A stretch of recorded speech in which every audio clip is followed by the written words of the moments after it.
What is going on, guys? We are back on the Primus server, and today I'm going to have a little bit of a shorter video because it's actually going to be a tour of the little wooded village that we've been working on and are currently residing in on the server. And if you've been watching this series, then you probably already know most of the things that I'm about to show, but there are a couple new things that I've been working on since the last episode. But yeah, I'd really love for your guys' opinion on what to do next in here. And just if you think there's anything that could be changed to look a little bit better, any feedback in general, that is greatly appreciated. And basically the basis behind this whole build was because when I normally play on modded servers, I just make a factory, as I call it, which is just basically a box made out of factory blocks, and slap a bunch of machines down and see how far I can get in the machines, and then, it ends. But my building skills were a little bit lackluster, so I thought that building this wooded area would inspire me and would help advance my building skills, and I think it has, but I'll let you guys be the judge of that. So my first build was this basically large house right here, and it started out because all I knew was I wanted it to be in the woods somewhere, and initially I thought I was going to be using the pine wood from the Jade Cliffs, but if you actually look at that, it looks terrible. So I went with oak wood, and I knew spruce wood went really well with that, so I was using those two, and it looked really bland. It honestly looked like a piece of crap, like literally a piece of crap, because it was all brown. So cobblestone was in my inventory. It was just something that I had that was easy to get, so I threw it in there, and it broke up the brown, but then it was really kind of like, it was just boring, colorless, and an easy way to change that was by making it quote-unquote overgrown. So by making the micro blocks that look like vines and draping it down the side, which I had done in a previous series, it added kind of a vibrant green color to it. And the vines go all the way around, and I think they go really nicely, especially with the oak wood. So that's basically how the whole idea of like an overgrown village started. And to be honest, this building serves little to no purpose. It's got a bed in the very top, and you can see it's got some crafting tables and a chest. We can go inside, but it really has no purpose. Initially, it was going to have my machines in it, but that was before I knew I was making a whole village. So yeah, it's just got some chests, some crafting tables. There's really nothing in the basement, and upstairs, there's a nice lofted ceiling with some support beams, and there's just a lone bed, and this tree right here.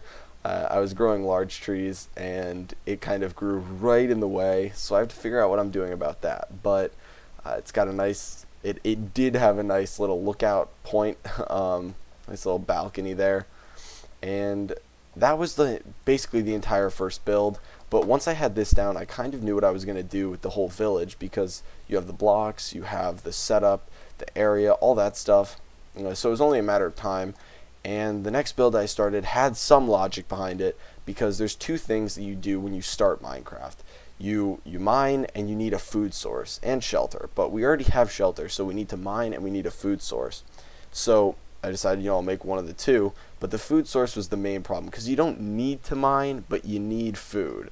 So I looked around, and I noticed there was a pond over there and a pond over here, and this pond looked a lot nicer than the others. So I decided we were going to use fish, because I knew the fisher was a really easy way to start out, didn't require like any power at all, and you could just slap it down, use a photovoltaic cell, which you can see I'm using. I'm actually using an advanced one, but it doesn't need an advanced one. And so I had seen the guys on the server do that before, and I was like, okay, I'm finally going to do that. So I come down here, I had to flatten out the ground a little bit, and I just slapped down a small little dock that went out into the water. And initially it had no building here, and all I did was put down the fisher and let it go with the chest on top of it.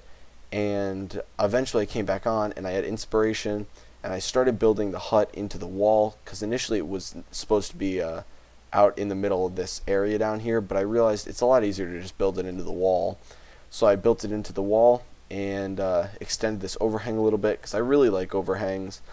And I was a little bit disappointed that this build was kind of like really brown. I didn't get to work any cobble in, but in the end it turned out looking okay. So I connected the dock with it, and if we go inside, you can see that there's just a alloy smelter, which is basically just used as a furnace. It's a powered furnace to cook down both the salmon and the raw fish. This chest gets fed from the fisher outside. It gets piped around back into this. Everything else gets put into a trash can, but this has first this has first priority and is whitelisted for only salmon and raw fish. So it goes in there first, and then all like the leather stuff and the fishing rods and the junk and the puffer fish can just get thrown into the trash can back there. And then once it's done, it pushes it out into this ender chest, which is conveniently connected to these two barrels. It's right below them, and it just pumps up into them. And because they're locked, I don't even need to sort them. So initially I didn't even have a place for these barrels, but while I was working on making this a little bit more appealing visually, I came across the spruce crates, and I realized that I could just slap these barrels down with the spruce crates and it would work out perfectly. And they don't match perfectly, but it looks pretty good. And then these drying racks serve absolutely no purpose other than to just let you know it's a fishing hut, because there really was no distinct or there was no way to tell that this was a fishing hut other than that there's a dock. But slapping this down, you can hang the fish, you can see them when you're walking down, and you know this is a fishing hut. So that build was basically finished, and it serves its purpose well. I always have food, and you know, it'll stockpile, and eventually it won't even need to be on anymore because there's no way I can consume food that fast. But this thing was the second build, and this one was really where I felt my building skills took off. And I didn't use any micro blocks in here, which disappointed me a little bit. But the next build used quite a lot of micro blocks. And you guys might have noticed, if you've been watching my series regularly, I usually don't have these micro block, well, they're just dirt slabs, but I usually don't have those. I thought it looked nicer. It was a more gradual slope with them, so I threw them in there. I think it makes the path look a little bit better too. So if we come up here, I decided that, you know, after making the fish, all I had to do was make the little mining area. And this was actually inspired by a place in World of Warcraft, and I can't remember the name, but I'm pretty sure it was at the very beginning of the Death Knight area, when you have to go into the mine, and free like the ghouls or something. It was a mine shaft, and there was like a hut outside or something, and there were some abandoned mine carts with a track, and that's where I got inspired for this. It doesn't look exactly like this because there wasn't like a nice little hut there, but whatever, it's close enough. So I had seen this wall when I first came here, and I knew exactly what I wanted to do with it. So I came up here and decided I wanted a little hut for the processing, and then immediately I wanted to make a abandoned mine shaft. And so first I just cut into the wall in random directions and stuff, and the hut ended up going here, and I've expanded it multiple times since I first made it.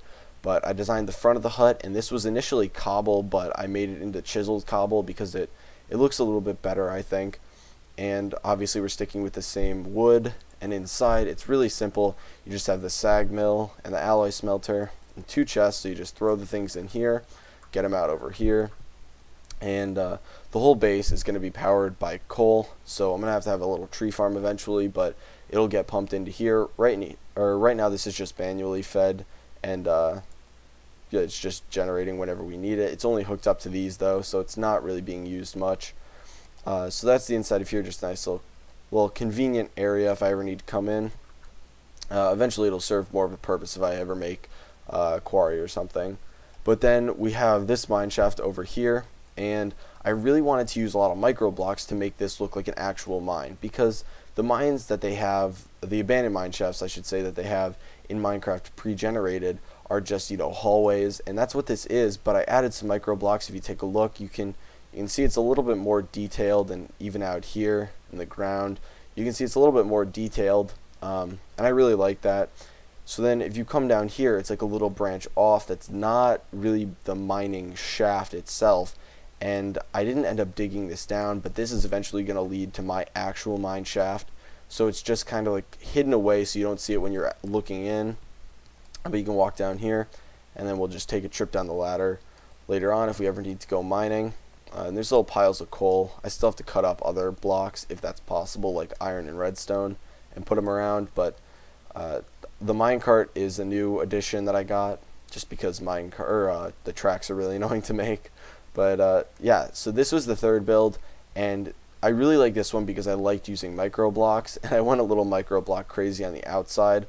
but I think this one turned out great, and the viewers really seemed to like this one when I made it, so I was pretty proud of this.